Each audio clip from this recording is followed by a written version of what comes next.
The mist clings to the pines like a forgotten prayer. Somewhere beyond the trees, a bell tolls. Once, twice, then silence.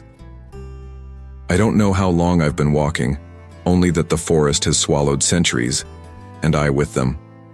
Smoke rises in thin gray ribbons above branches I cannot see, threading upward into a sky the color of old parchment. The air smells of damp earth and distant fires. My boots press into mud that has known 1,000 footsteps, none of them mine. This is Bavaria. This is 1275, and I am no longer certain which side of time I stand on.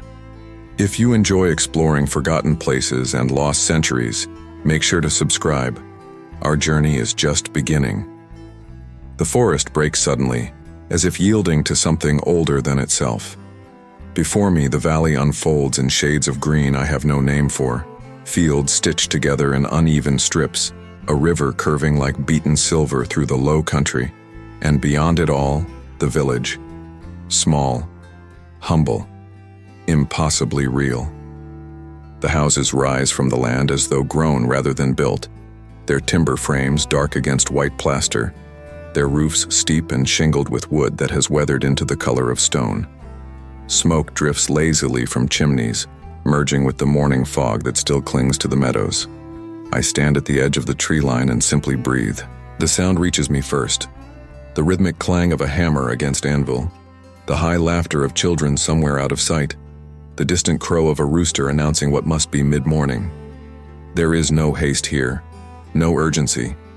Time moves differently in places like this, measured not in hours but in seasons, in the turning of wheels and the rising of bread, in the slow accumulation of days that blur into years that blur into generations. I descend the slope carefully, my eyes tracing the architecture as though reading a language I've nearly forgotten. The timber-framed houses, fachwerk, they will one day be called, are sturdy and unpretentious, their beams arranged in patterns both functional and beautiful. Some are painted in ochres and umbers, others left bare to silver in the rain. The roofs jut out protectively over narrow lanes, creating pockets of shadow even in daylight. Every structure leans slightly as if in conversation with its neighbor.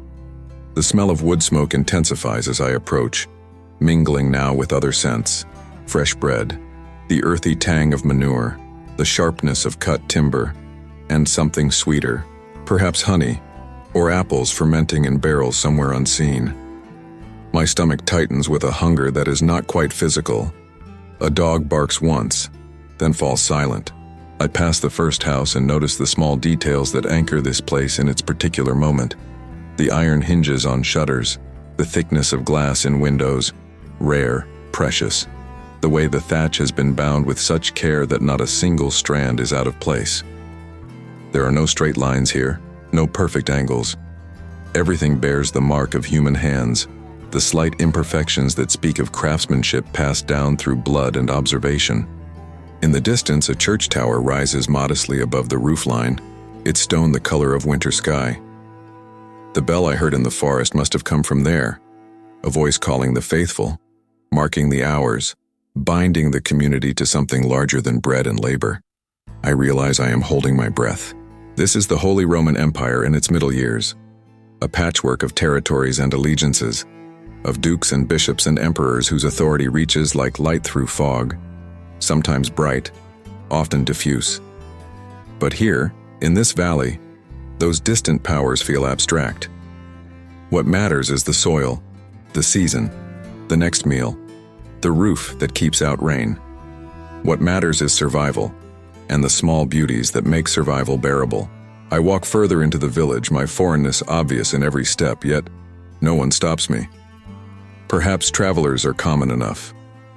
Perhaps I am invisible in the way only strangers can be, seen but not acknowledged, present but not belonging. The thought does not sadden me. It frees me to observe without obligation, to witness without altering. The timber houses lean toward each other across narrow streets, their upper floors sometimes projecting out over the lower, creating covered spaces where rain cannot reach. Beneath one such overhang, an old woman sits on a stool, spinning wool with practiced indifference.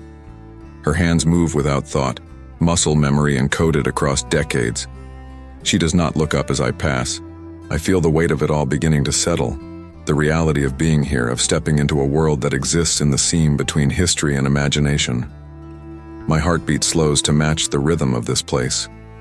My breathing deepens. I am arriving, still arriving, and perhaps will be for hours yet. The valley holds its breath with me. And somewhere above, hidden behind clouds the color of pewter, the sun climbs higher, indifferent and eternal. The first human voice I hear clearly is laughter.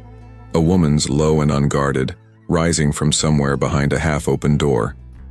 I turn toward the sound and find myself facing a smithy, its wide entrance spilling heat and orange light into the street. Inside, a man works the bellows with steady rhythm, his face hidden in shadow, his arms bare and gleaming with sweat despite the autumn chill. The hammer rises and falls, striking hot iron that sparks and protests. He does not notice me or chooses not to. His world has contracted to the anvil, the metal, the transformation taking place beneath his hands. I watch longer than I should, mesmerized by the simplicity of it, the conversion of ore into tool, of raw material into something useful. There is prayer in this, I think, a kind of devotion.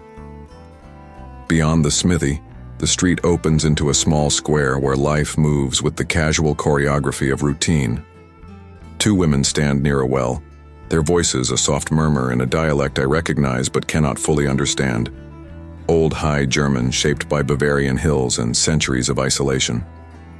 They wear simple kirtles of undyed wool, linen kerchiefs covering their hair, their hands red and capable. One carries a basket overflowing with flax, the pale fibers catching the light. The other gestures as she speaks, her movements economical, meant to convey meaning without waste. They glance at me briefly, their expressions neutral, not hostile, not welcoming, merely noting. Then they return to their conversation as though I were no more remarkable than the stones beneath their feet.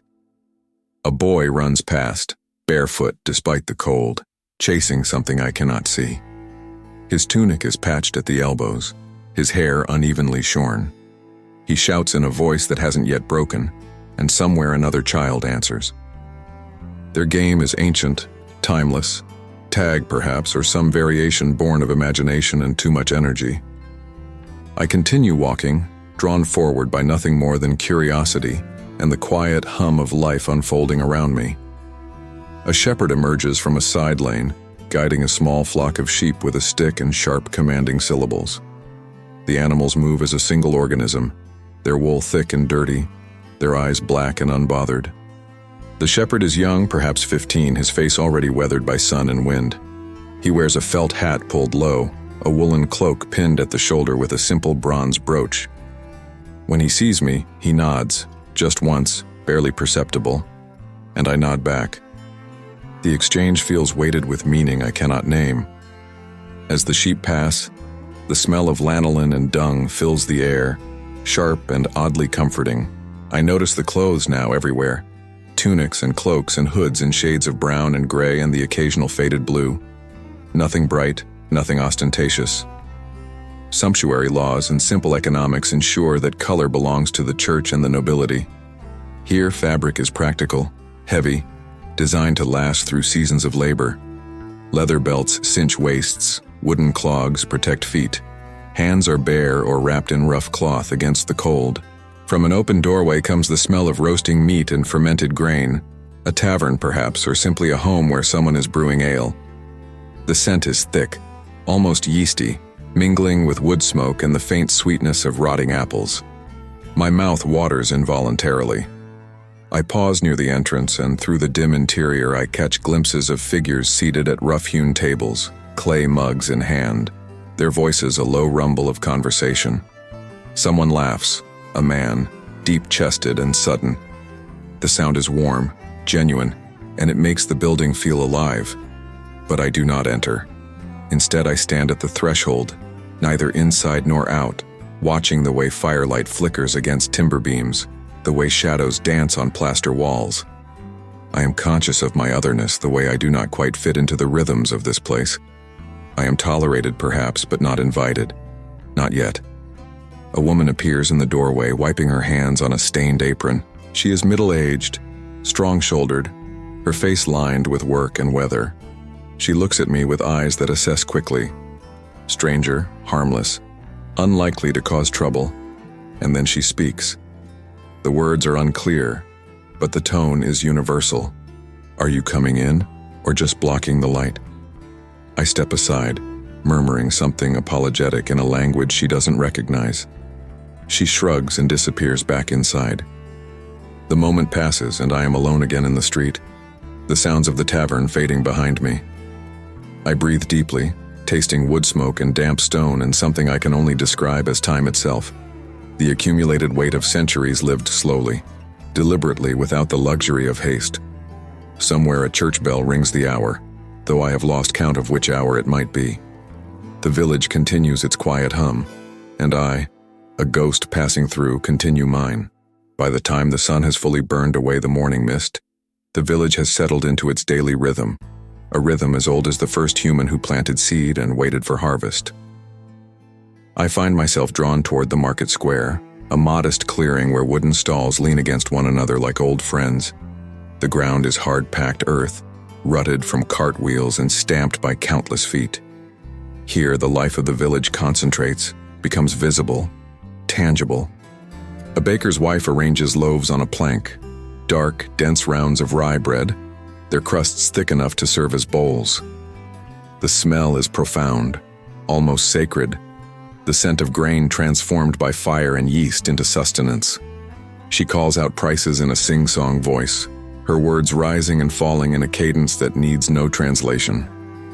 A customer approaches, exchanges a few copper coins, tucks the bread under one arm. No receipt, no ceremony, just transaction worn smooth by repetition. Nearby, a farmer displays wheels of cheese wrapped in cloth, their rinds hard and yellowed.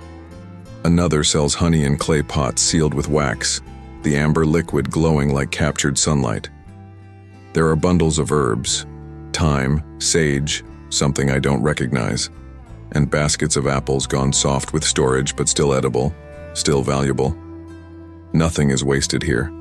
Nothing can be.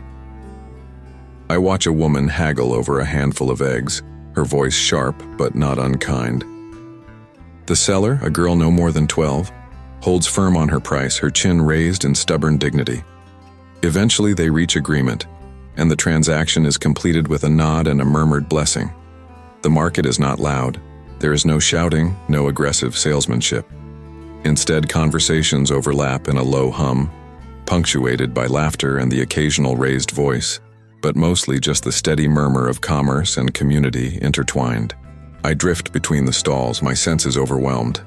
Beyond the market, the lanes narrow further, winding between timber houses in patterns dictated by geography and generations of accumulated building. I follow one such lane and emerge into a small courtyard where a carpenter works beneath an open-sided shed. He is shaping a beam with an adze, each stroke precise, shaving away thin curls of wood that fall like snow around his feet. The smell of fresh-cut oak is clean and sharp, cutting through the heavier odors of the village. He pauses, wipes his brow, notices me watching. For a moment, our eyes meet. His are pale, the color of winter sky, and then he returns to his work without comment. I am neither threat nor customer. I am simply there, and that is enough. Further on, I pass a weaver's workshop where a woman sits at a loom, her shuttle moving back and forth with hypnotic regularity. The loom is massive, its frame sturdy and worn smooth by use. She does not sing as she works, but her breathing has synchronized with the rhythm of the shuttle, and there is music in that, a quiet percussion, a meditation made physical. Through an open window, I glimpse a tanner's yard where hides hang from wooden frames, stiff and pale, drying in the cool air. The smell is overwhelming, urine and salt and decomposition contained and controlled. It is the smell of transformation, of death becoming something useful. I do not linger. The day unfolds around me in layers. Morning is for work. Fields tended, bread baked, animals fed, repairs made. The village operates with the efficiency of long practice, each person knowing their role, their contribution to the whole. There is no idleness, but neither is there frenzy.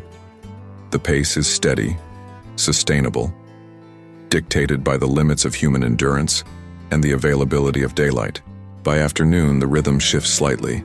The hardest labor is done. Children appear more frequently, released from whatever tasks occupied them earlier. I see them playing near the river, throwing stones, wading in shallows despite the cold. Their shouts carry on the wind, bright and careless. Old men sit on benches in the sun, their hands idle for once, their faces turned toward warmth like flowers following light. They speak little, content to simply exist in the presence of others. One whittles a piece of wood into some unidentifiable shape. Another dozes, his chin resting on his chest. Women gather near the well again, this time washing clothes in wooden tubs, their hands red and raw from cold water and lye soap. They talk as they work, their voices a constant accompaniment to the slap and scrub of fabric against wood. Gossip, news, complaints, laughter, the fabric of community woven in words as surely as thread is woven into cloth. I realize I am witnessing something increasingly rare, a life tied directly to the land, to the seasons, to the cycle of sun and moon and star. There are no clocks here, no schedules beyond sunrise and sunset, planting and harvest, birth and death. Time is measured in the growth of children, the accumulation of wrinkles, the slow erosion of stone, and beneath it all, the faith. The church bell rings again, nonas perhaps or vespers, and I see heads bow briefly, lips move in silent prayer. The rhythm of the day is punctuated by these reminders of something beyond the physical, beyond the immediate. The village exists within the embrace of the Holy Roman Empire, but more intimately, it exists within the embrace of God, or at least the idea of God, which here amounts to the same thing. As evening approaches, smoke thickens from chimneys. The smell of cooking fills the air. Porridge, cabbage, onions, the occasional luxury of salted pork. Doors begin to close, shutters are drawn. The village turns inward, preparing for night. I walk the now familiar lanes one more time, committing details to memory. The way shadows lengthen across half-timbered walls, the texture of cobblestones worn smooth by centuries of footsteps, the sound of a baby crying somewhere behind closed doors. This is life. Simple, hard, beautiful in its persistence. And I am grateful to have seen it, if only for a day. At the eastern edge of the village, where the houses thin and the forest begins to reclaim its territory, I find the chapel. It is small, almost apologetic in its modesty. A single-room structure of rough-hewn stone, its roof thatched rather than shingled, its door narrow and low. I nearly missed it entirely, hidden as it is behind a stand of birch trees whose white bark glows faintly in the fading light. But something drew me here. A quality of silence, perhaps, or simply the magnetic pull of old stones and older prayers. The door is unlocked. It opens with a groan that sounds like breathing. Inside, the air is cool and still, thick with the smell of damp stone and old incense. The space is barely large enough for a dozen souls, its ceiling low and crossed with blackened beams. Light enters through a single narrow window, falling in a shaft of pale gold across a floor of packed earth. But it is the walls that capture me. They are covered in murals, faded, flaking, ghostly in their impermanence. I step closer, my eyes adjusting to the dimness, and shapes begin to emerge. Saints with halos like golden plates, their faces elongated and solemn. A virgin cradling an infant whose hand is raised in blessing. Scenes from scripture rendered in ochre and red and a blue so pale it is almost white. The paint has cracked and peeled, revealing layers beneath, older images, earlier devotions, prayers painted over prayers. Above the simple stone altar, an inscription in Latin, its letters worn but still legible, Sic locus est domus Dei. This place is the house of God. I stand there for a long time, breathing the silence, feeling the weight of countless prayers absorbed into stone. Who painted these walls? When? What hands shaped these images? What eyes saw them fresh and bright? The questions have no answers, only echoes. It is old. The voice startles me. I turn to find an old man standing in the doorway, his silhouette framed by fading daylight. He enters slowly, leaning on a gnarled walking stick, his movements careful and deliberate. His face is a map of age, deep lines, skin like parchment, eyes that have witnessed more seasons than I can count. He speaks again, this time in Latin, heavily accented but comprehensible. Older than the village, older than memory. I nod, unsure how to respond. He moves to the altar, touches it with a familiarity that speaks of decades of attendance, of prayers offered and received. Then he turns to me, appraising. You are not from here. It is not a question. No, I admit. I am traveling. He nods as if this explains everything. Perhaps it does. The monks built this, he says, gesturing to the walls with his free hand. Benedictines fleeing the Hungarians. This was long ago, 200 years, maybe more. They came with nothing, seeking refuge. The forest was thicker then, wilder. They cleared the land, built this chapel, prayed for deliverance. His voice has the quality of a story told many times, worn smooth by repetition, but no less true for it. They founded the village? I ask. In a manner of speaking. They brought order, teaching, the first seeds of wheat. Before them there was only scattered farmsteads, hunters, people living like animals. The monks gave us shape. He pauses, his gaze distant, seeing things I cannot. There was a prior, he continues, his voice dropping lower. Brother Anselm. They say he carried a relic with him, a bone of Saint Benedict himself, wrapped in silk and gold. They say he hid it here, somewhere in the chapel, before he disappeared. Disappeared? The old man shrugs. One winter he went into the forest to pray. He did this often, seeking solitude, communion with God. But that time, he did not return. They searched for days, found nothing, no body, no trace, only his staff, leaning against a tree as though he had simply stepped out of the world. The silence that follows is profound. And the relic? I ask, though I suspect I know the answer. Never found. Some say it is still here, hidden in the walls or beneath the floor. Others say Brother Anselm took it with him wherever he went. The church sent investigators, they found nothing. Eventually they stopped looking. He turns back to the altar, his expression unreadable. But the chapel remains, and the village. We are still here, still praying in the house the monks built. Perhaps that is relic enough. I look again at the faded murals, the worn inscriptions, the simple altar stone. The story feels both mythical and completely plausible, the kind of tale that emerges naturally from isolation and time, from the human need to explain, to connect, to find meaning in absence. Do you believe it? I ask. The story of the relic? The old man smiles, a slow spreading of creases. I believe the monks came. I believe they built this chapel. I believe Brother Anselm walked into the forest and did not return. As for the rest, he shrugs again. Belief is a strange thing. Sometimes the story is enough whether or not it is true. He moves toward the door, his stick tapping against earth. The village closes at dusk, he says. You should find shelter. And then he is gone, swallowed by the gathering darkness, leaving me alone with the saints and their silent witness. I stay a moment longer, my hand resting on the cool stone of the altar. I think about Brother Anselm walking into the forest, seeking God in the silence of trees. I think about the relic that may or may not exist, hidden or lost or never there at all. I think about the way stories take root in places like this, growing like moss on stone, becoming inseparable from the landscape itself. And I think about how every place is haunted, not by ghosts but by the accumulated weight of all the lives that touched it and moved on. I leave the chapel as I found it, silent, waiting, full of prayers no one remembers. Outside, the first stars are beginning to appear. Morning finds me on the hill, I did not plan to come here, but the path revealed itself. A narrow track winding upward through oak and beech, the soil dark and root-tangled, the air sharp with the smell of decomposing leaves. The village lies below now, its timber roofs a patchwork of browns and grays nestled in the valley's embrace.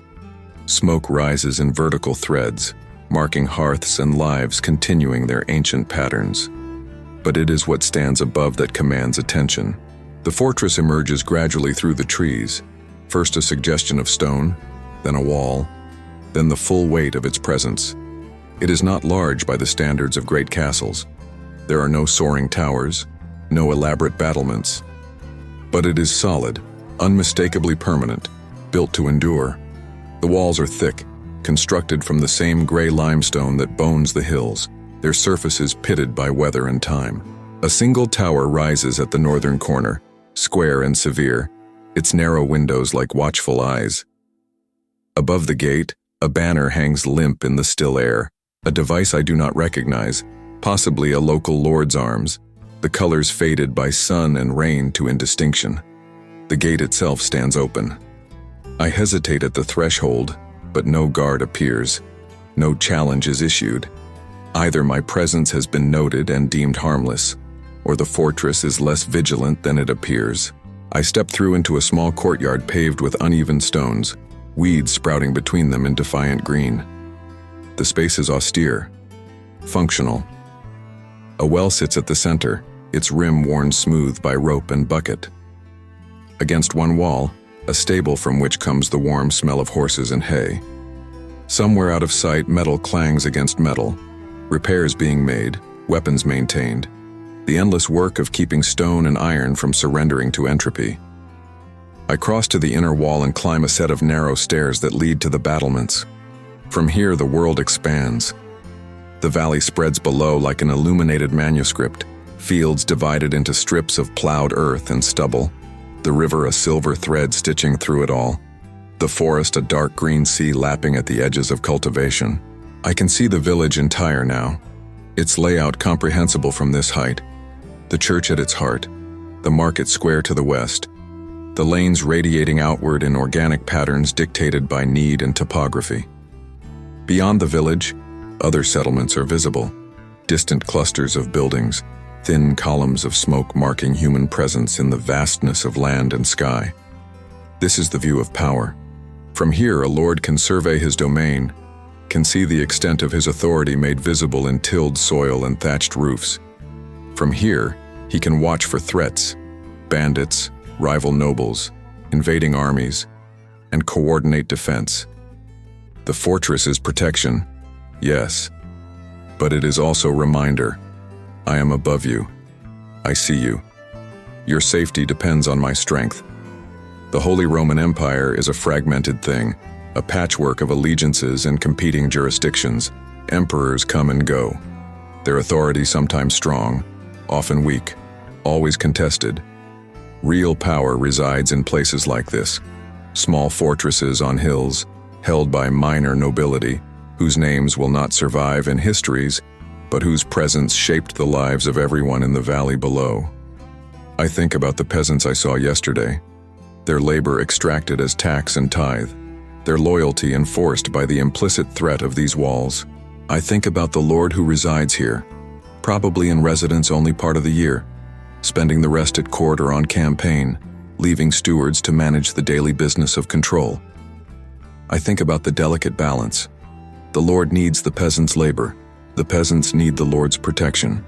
Neither can exist without the other, yet neither fully trusts the other.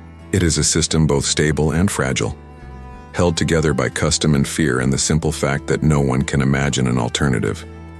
The wind picks up, cold against my face, carrying the scent of distant rain. I move along the wall, trailing my hand against stone that has stood for perhaps a century, that will stand for centuries more if left undisturbed. There is something profoundly reassuring about stone. Its weight, its permanence, its indifference to human drama. Empires rise and fall. Lords are born and die. Villages thrive and decay. But the stone remains, quietly bearing witness. At the tower's base, I find an entrance and descend into dimness. The interior is Spartan. Thick walls, narrow corridors, rooms designed for function rather than comfort. A great hall occupies the main floor, its ceiling supported by heavy beams blackened with age. At one end, a hearth large enough to stand in, cold now but ringed with ash. Trestle tables are stacked against a wall, waiting for feasts that come rarely. The floor is stone, unadorned, swept clean. I imagine this space filled with bodies, noise, heat, a lord presiding, knights and retainers drinking, perhaps a traveling minstrel offering songs for coin and shelter. But now it is empty, and the emptiness amplifies the essential loneliness of power. To rule is to stand apart, to occupy a space between protection and threat, between father and predator. I climb the tower stairs, spiraling upward in darkness broken only by slits of light from arrow loops. At the top, a small chamber, the Lord's private space perhaps, or a guard post. The ceiling is low, the air close. Through the narrow windows I can see even farther. Mountains to the south, their peaks already touched with snow. The forest stretching eastward, seemingly without end. The patchwork of civilization clinging to valleys and riversides, small and brave and impossibly fragile. How many have stood here before me, looking out over the same landscape? How many felt the same mixture of awe and anxiety, the knowledge that beauty and vulnerability are inseparable? I stay until the light begins to shift toward afternoon, until the shadows of the fortress walls stretch long across the courtyard below. Then I descend, retrace my steps through the gate, and begin the walk back down the hill toward the village. Behind me, the fortress settles back into silence, waiting for the next crisis, the next lord, the next chapter in a story that is always the same story, told with different names. Stone and power, protection and control, the weight of what endures, and the cost of endurance. Night falls differently here. There is no sudden transition, no moment when day becomes dark. Instead, the light drains away slowly, reluctantly, like water seeping into soil. The sky passes through shades of gray, pewter, then slate, then something deeper that has no name. The forest at the village's edge becomes a wall of shadow, impenetrable, ancient in its patient waiting. I walk the narrow lanes as the last of daylight fades, and the village transforms around me. Shutters close with soft thuds, securing families within their timber shells. The few windows that contain glass glow faintly orange from firelight within, precious warmth hoarded against the coming cold. Most openings are covered with oiled cloth or simple wooden boards, sealing out wind and darkness and whatever else the night might bring. Doors are barred, animals are penned, the world contracts. From behind closed walls, I hear the muffled sounds of evening. A baby's cry quickly hushed, low voices in conversation, the scrape of a pot against iron, someone coughing. These sounds are intimate, almost intrusive in their ordinariness. I am hearing lives I cannot see, witnessing domesticity through walls of wattle and daub. The temperature drops steadily. My breath becomes visible, small clouds dissipating in the still air. I pull my cloak tighter and continue walking, drawn forward by nothing more than reluctance to stop, to be still, to fully acknowledge the solitude. In the market square, empty now, abandoned to darkness, a single torch burns in an iron bracket mounted on the church wall. Its flame gutters and recovers, casting wild shadows that leap and dance across the packed earth. The light is small, almost defiant, a human assertion against the immensity of night. I move toward it like a moth, seeking its company. The church door stands slightly ajar, and from within comes the faint glow of candles and the sound of voices raised in prayer. Vespers, perhaps, or Compline, the final office of the day, the last formal acknowledgement of God before surrendering to sleep and dreams. The Latin words are indistinct, blurred by stone walls and my own distance, but the rhythm is clear. Call and response, priest and congregation, the ancient pattern of petition and affirmation. I do not enter. Instead, I stand in the shadows near the torch, listening to voices that have prayed these same words for centuries. that will continue praying them long after I am gone, after everyone now living is gone, after the village itself has perhaps crumbled back into forest. There is comfort in that continuity, and terror. The prayers conclude. The congregation emerges in ones and twos, moving quickly toward their homes, eyes downcast, hoods drawn against the night. They do not speak. The time for speaking has passed. Now is the time for silence, for retreat, for the small fortresses of family and hearth. Within minutes I am alone in the square. The wind picks up, moving through the lanes like something searching, rattling shutters and stirring the dry leaves that have collected in corners. It carries the smell of coming rain, that particular metallic scent that precedes storms, a warning written in air. I begin to walk again, aimless now, my path dictated only by whim and the faint light of the torch behind me. The darkness is profound, absolute in a way that modern eyes forget is possible. There are no streetlights, no electric glow seeping from buildings, no headlights sweeping past. Just darkness, and within it, the village reduced to suggestion. The bulk of buildings, the slightly lighter ribbon of the main lane, the distant silhouette of the fortress on its hill. My footsteps sound too loud, echoing off timber and plaster and hollow percussion. I try to walk more quietly, then abandon the attempt. There is no one to disturb. The village has sealed itself away, leaving the night to those who have no choice but to inhabit it. Travelers, watchmen, ghosts. The first drops of rain begin to fall. Light, exploratory, tapping against wood and stone with delicate insistence. Within moments it intensifies, becoming a steady downpour that hisses as it strikes the ground, that drums against roofs and turns the lanes into streams of mud and water.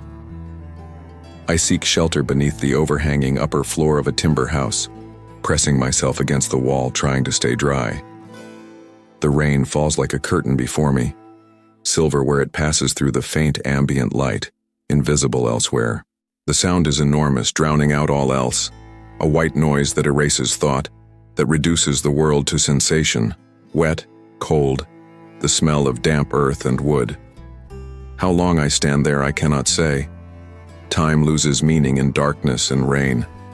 I drift into something like meditation, or perhaps just exhaustion, my mind emptying, thoughts dissolving like salt in water. And then, through the rain, I hear it, singing, faint, barely audible above the downpour, but unmistakable. A woman's voice unaccompanied, singing in German, words I don't fully understand but whose melody carries emotion as clearly as language. It is a lullaby, I think, or perhaps a ballad. Sad, unbearably beautiful in its simplicity. I cannot tell where it comes from. The sound seems to emanate from the rain itself, from the darkness, from the stones beneath my feet. Perhaps it is memory or imagination. Perhaps I am more tired than I realized, but I listen, transfixed until the voice fades and there is only rain again. The storm passes as suddenly as it began. The downpour lessens to drizzle, then stops entirely. The clouds break, and between them, stars appear. Hundreds, thousands, more than I have ever seen. A vast sprawl of light that transforms the sky into something sacred. The Milky Way stretches overhead like a river of pearl, and I stand in the muddy lane staring upward, humbled by immensity. In this moment I understand something about medieval life that no book can teach. The overwhelming presence of night. Without artificial light, darkness is not merely absence but presence. A thing that presses in, that demands acknowledgement, that shapes consciousness. The people of this village spend half their lives in near total darkness, dependent on fire and starlight and the dubious comfort of walls. Night is not a backdrop. It is a fundamental condition, a test of faith and nerve renewed every evening. A dog barks somewhere, then falls silent. The church bell tolls once. Matins, perhaps. The night office calling a handful of devoted souls to prayer in the deep hours when sleep should reign. I wonder who will rise from warm beds to kneel on cold stone, to recite psalms into darkness, to maintain the vigil that supposedly keeps chaos at bay. I wonder if their prayers make any difference at all. And then, surprising myself, I whisper my own, formless, wordless, directed at nothing and everything, an acknowledgement of smallness, of gratitude for having witnessed this, for being here in this impossible moment between centuries. The stars wheel overhead, indifferent and magnificent. I turn toward the eastern edge of the village, toward the chapel I visited earlier. I don't know why, only that I am drawn there, that the night seems to demand it. The path is treacherous with mud, but I navigate by starlight, by memory, by some instinct I didn't know I possessed. The chapel is exactly as I left it, small, silent, its door still unlocked. I enter and sit on the earthen floor, my back against the cold stone wall. The darkness inside is complete, but I can feel the presence of the murals around me, the faded saints keeping their eternal watch. I can smell the damp stone, the ghost of incense, the accumulated prayers of centuries. And there in the darkness, I drift into something between sleep and vision. I see figures in the shadows, monks with shaved heads, peasants with calloused hands, children who died too young, women who survived childbed and those who didn't. They move through the chapel like smoke, their forms indistinct, but their presence undeniable. They are not frightening. They are simply there. Witnesses, companions in the dark. Brother Anselm stands by the altar, his back to me, hands raised in prayer or supplication. He does not turn, does not acknowledge me, but I feel him there. The weight of his devotion, his doubt, his ultimate choice to walk into the forest and not return. The vision, if that's what it is, fades. I am alone again, cold and stiff, my body protesting the hard floor and awkward position. Through the narrow window I can see the first pale hint of dawn touching the eastern sky. I have spent the night in the chapel, in the company of ghosts or dreams or simply my own exhausted mind. It hardly matters which. I rise slowly, my joints protesting, and move to the door. Outside, the village is beginning to stir. A rooster crows, smoke appears from the first chimney, a door opens and closes. The night has passed. Life resumes its pattern.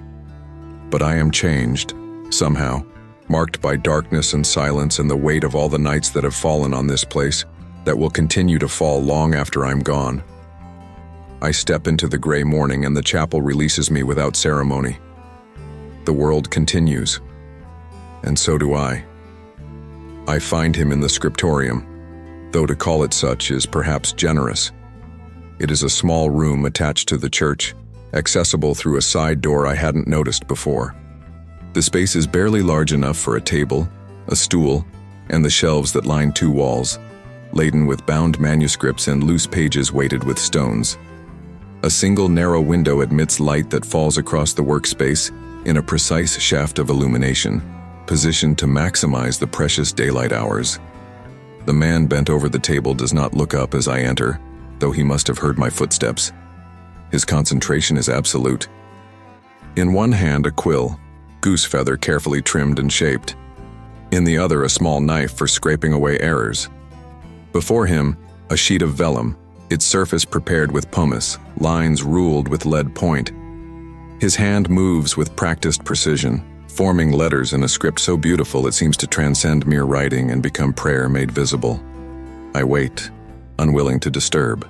The room smells of oak gall ink, of parchment both old and new, of the particular mustiness that clings to books and paper in damp climates. It is a smell that speaks of preservation, of the desperate human attempt to capture thought and hold it against the erosion of time. Finally, the scribe completes whatever word or phrase he was forming. He sets down the quill with deliberate care, flexes his fingers, and only then acknowledges my presence. You are the traveler. Not a question. His voice is soft, cultured, the Latin impeccable with only the faintest trace of Germanic accent. He is perhaps 50, his tonsured head ringed with gray hair, his face lean and marked by the kind of lines that come from squinting at pages in insufficient light. His habit is simple, Benedictine, I think, or perhaps a secular priest who has adopted monastic discipline. I confirm. I did not mean to intrude. He waves a hand dismissively. Intrusion implies unwelcome presence. You are neither welcome nor unwelcome, you simply are. Sit if you wish, or stand, as you prefer. There is no second chair, so I remain standing, but I move closer to the table where I can see what he has been working on. The vellum page contains text in Latin, a gospel passage I recognize, though I cannot place which one. The letters are formed in a careful Carolingian minuscule, each character perfectly proportioned, the capitals touched with red ink for emphasis. It's beautiful, I say and mean it. It is necessary, he corrects, though not unkindly. Beauty is fortunate accident. The purpose is preservation, transmission. We are conduits, nothing more. He begins to clean his quill, wiping the nib with a scrap of linen. You write for the church? I ask. I write for God. The church is merely custodian. He pauses, considers. Though perhaps that is theological hair-splitting. Yes, I am the village's priest, and when time allows, its scribe. This, he gestures to the manuscript, is a replacement for our gospel book. The old one is falling apart, the binding failed, pages coming loose. Better to make new, while the old can still be read, than to wait until the text is lost entirely. How long will it take? To copy the 4 Gospels? He calculates silently. 6 months, perhaps 8, working only when light and duties allow. It is not quick work. Cannot be. Each word must be exact. A single error propagates forward through every subsequent copy. We are guardians of accuracy as much as beauty. I watch as he prepares to resume, dipping the quill in the inkhorn, testing the flow on a scrap of waste parchment. The ritual is mesmerizing. The transformation of bird feather and oak gall and water into words that will outlive kingdoms. May I ask, I venture, why here? This village is small, isolated. Surely such work would be easier in a monastery, a cathedral, scriptorium? He smiles faintly. Easier perhaps, but no more necessary. You think the faith exists only in great churches, in Rome and Canterbury and Cologne? No, it exists here as much as anywhere. These people, he nods toward the window, toward the village beyond. They cannot read. Most will never travel more than a day's journey from where they were born, but they hunger for God nonetheless, or at least for the comfort that belief provides. My work ensures that the word remains available, that when a priest comes through or a literate merchant pauses here, the text is accurate, uncorrupted. He begins to write again, his voice continuing even as his hand moves. You see a forgotten village. I see a node in an invisible web that spans Christendom. Pilgrims pass through here on their way to shrines. Merchants carry news from Milan and Paris. Ideas flow like water, pooling in unexpected places. This village, small as it is, participates in something vast. The Holy Roman Empire, yes, but more than that. The community of faith that stretches from Ireland to Jerusalem, from Norway to Sicily. We are all connected, all part of the great project of maintaining light against the encroaching dark. His words carry the weight of conviction, but also something else. A kind of loneliness, perhaps, or the exhaustion of fighting a battle that has no end. Do you ever doubt it? I ask quietly. The project? The connection? His hand pauses. For a long moment he does not answer. Then, every day, doubt is the companion of faith. Without doubt, belief is merely compliance. But I continue because the alternative... He sets down the quill, looks directly at me. The alternative is to surrender to forgetting. And forgetting is a kind of death. These manuscripts, this work, they are how we remember who we are, what we believe, why we persist. Strip them away and we become nothing more than animals seeking shelter and food. The words matter, not because they are magic, but because they connect us to something beyond ourselves. Outside, the church bell rings. Terce, the 3rd hour, mid-morning, already slipping toward noon. The priest returns to his work, but speaks one final time. You asked why here? I answer, why not here? Every place is the center of the world to those who inhabit it. Every soul has equal weight before God, whether in a palace or a timber hut. To serve here is to affirm that truth. to say that even in this small, forgotten corner the light persists. I stand there a while longer, watching him work, watching the slow accumulation of words across vellum, the patient construction of permanence from ink and faith, and stubborn refusal to yield. And I realize he has given me the answer I came seeking, though I didn't know I was seeking it. This place, this village, this valley, this moment matters not because it is special, but because it insists on mattering. Because the people here wake and work and pray and sleep and raise children and bury dead and continue, against all evidence that their individual lives are significant.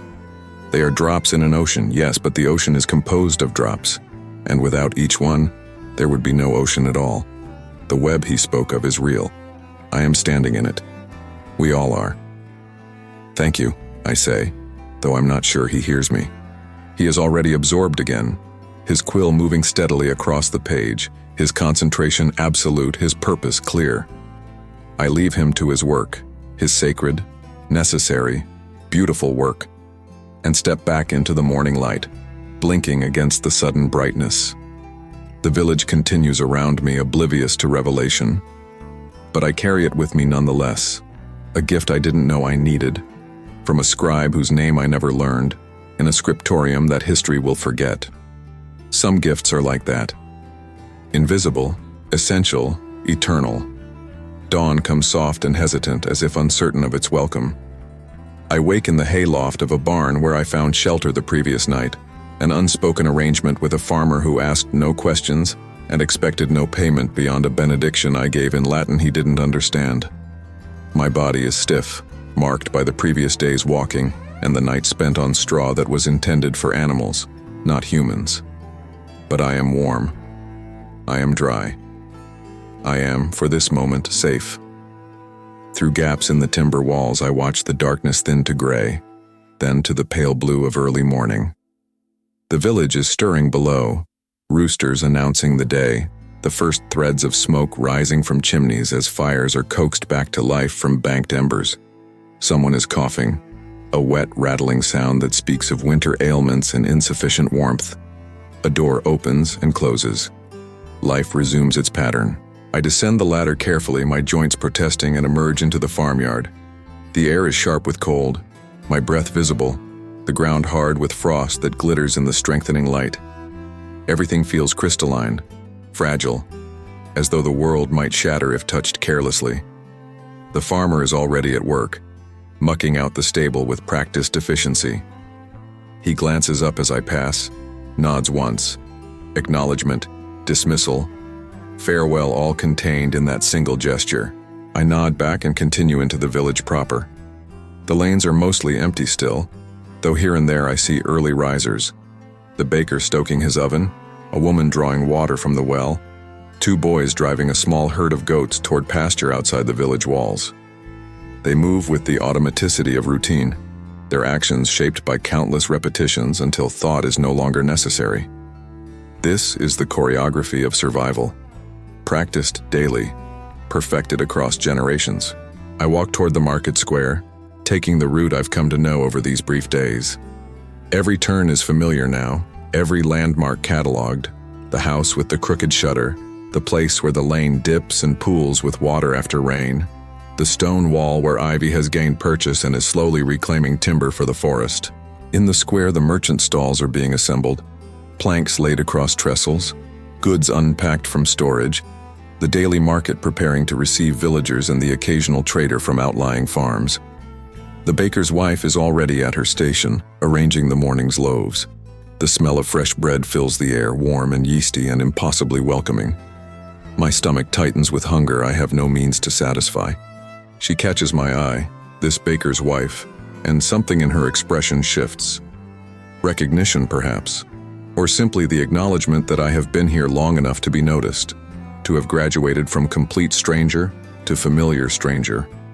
She selects a small loaf, yesterday's I suspect no longer fresh enough to command full price, and extends it toward me. I hesitate, then accept with murmured thanks in whatever language my mouth can form. She waves away the gratitude and returns to her work. The bread is dense and dark, the crust hard enough to require careful chewing, but it is sustenance and kindness both. and I am grateful for each in equal measure. I eat slowly, savoring each bite, standing at the edge of the square and watching the village wake fully. Children appear, sent on errands or simply released to play in the brief freedom before chores claim them. The smith's hammer begins its rhythmic percussion. Voices rise in greeting and negotiation as the market fills. This is the last time I will see this, I realize. Tomorrow I will be elsewhere, if such a concept as tomorrow has meaning in a place like this. The village will continue without me, indifferent to my departure as it was to my arrival. I am a footnote at best, a brief disturbance in the pattern that will smooth over the moment I am gone. And yet, I have witnessed something here. I have stood in the flow of time and felt its current, have touched lives that exist in a moment between forgetting and remembrance. These people, the baker's wife, the priest scribe, the old man in the chapel, the farmer who sheltered me, they are as real as I am, as deserving of remembrance, yet history will not record them. Their names will vanish. Their struggles and joys and small kindnesses will dissolve into the general category of medieval peasant, stripped of individuality, reduced to statistics and generalizations. But I will remember, for whatever that is worth. I finish the bread and begin my final walk through the village, taking a route that encompasses all I have seen, past the smith's forge and the weaver's workshop, past the well where women still gather, past the church with its modest tower. I pause at the chapel at the village's edge but do not enter. Some goodbyes are better left unspoken. The path leading into the forest is exactly as it was when I arrived, narrow, root-crossed, slightly treacherous. But now it feels different. Now it is an exit rather than an entrance, a return rather than a discovery. I look back one final time. The village sits in its valley like a jewel in a setting of green hills and forest. Smoke rises in lazy spirals. The river catches the morning sun and throws back light in scattered diamonds. From this distance, I can hear the faint sounds of life, voices, hammers, bells, all blending into a single sustained note that is both music and proof of persistence. This place will endure, I think. Long after the specific people I met are gone, the pattern will continue. Other children will play in these lanes, other bread will be baked, other prayers offered. The village might grow or shrink, might thrive or struggle, might even eventually be abandoned and reclaimed by forest. But for now, in this moment, it is fully, completely, undeniably real. And I was here. I witnessed it. That has to count for something. I turn and enter the forest, the trees closing around me like a door shutting gently. The sounds of the village fade behind me, replaced by the whisper of wind through leaves, the distant call of birds, the crunch of my footsteps on the forest floor. The path winds upward, and I do not look back again. Some departures require that kind of finality. A clean break, a commitment to forward motion even when every instinct wants to linger. The forest accepts me without comment, as forests do. And somewhere behind me, in a valley I will never see again, life continues its quiet hum. The forest has no sense of time. I walk for hours or perhaps minutes. The difference becomes meaningless beneath the canopy where light filters green and gold and the air is thick with the smell of decay and growth intermingled. My thoughts drift, untethered from the need to observe, to catalog, to preserve. I am simply moving, simply being, carried forward by momentum and the gentle downward slope of the land. Eventually, the trees thin.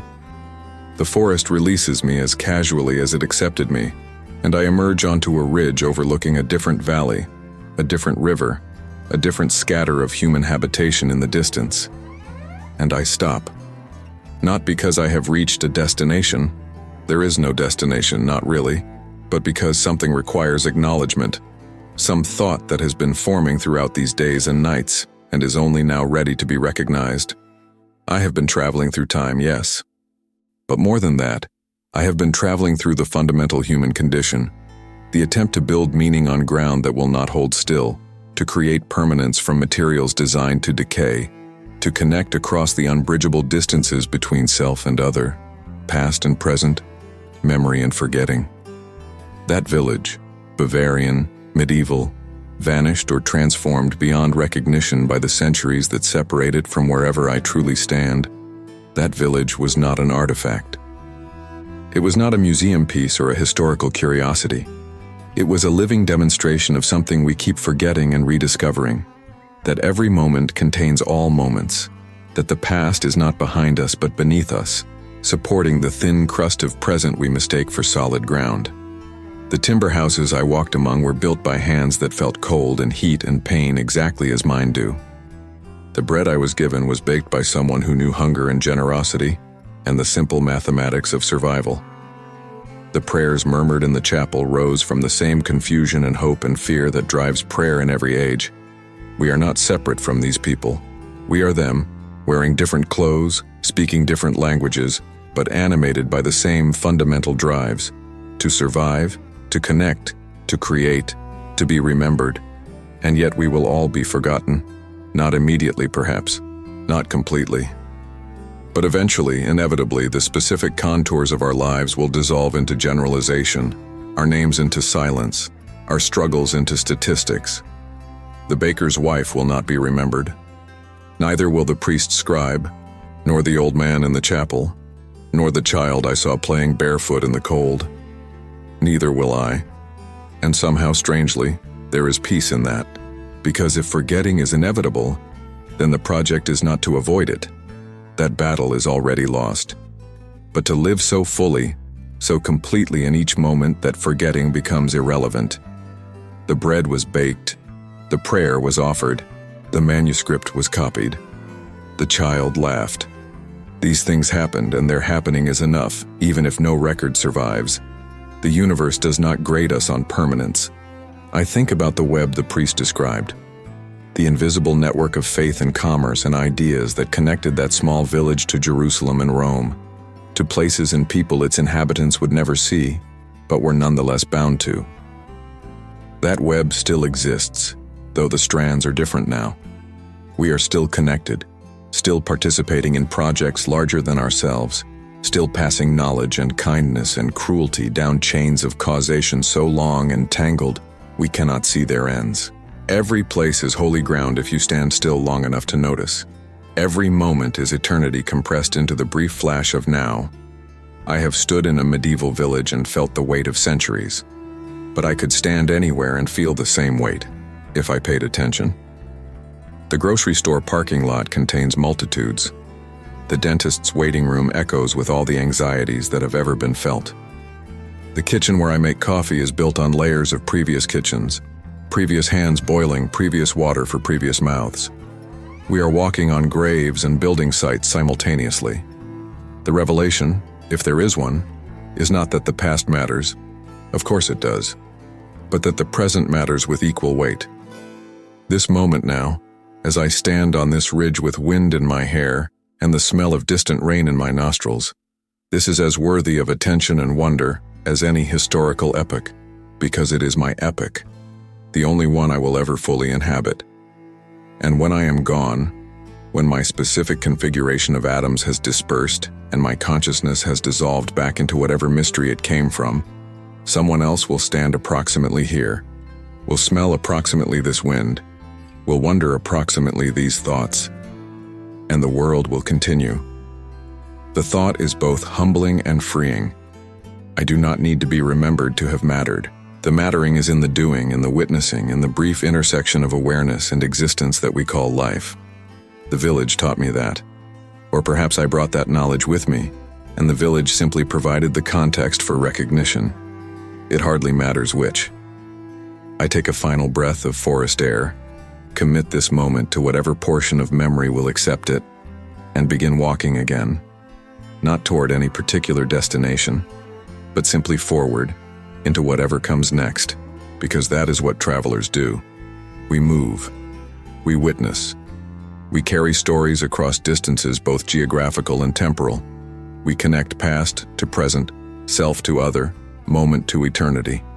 And when we can walk no further, we rest, knowing that others will take up the journey, will walk paths similar and different, will discover their own forgotten villages and make their own peace with impermanence. The forest closes around me again, The path continues. And somewhere behind me or ahead, or perhaps existing only in the strange country between memory and imagination, a village goes about its day, baking bread, shoeing horses, copying manuscripts, raising children, burying dead, ringing bells that mark hours in a time that has no end.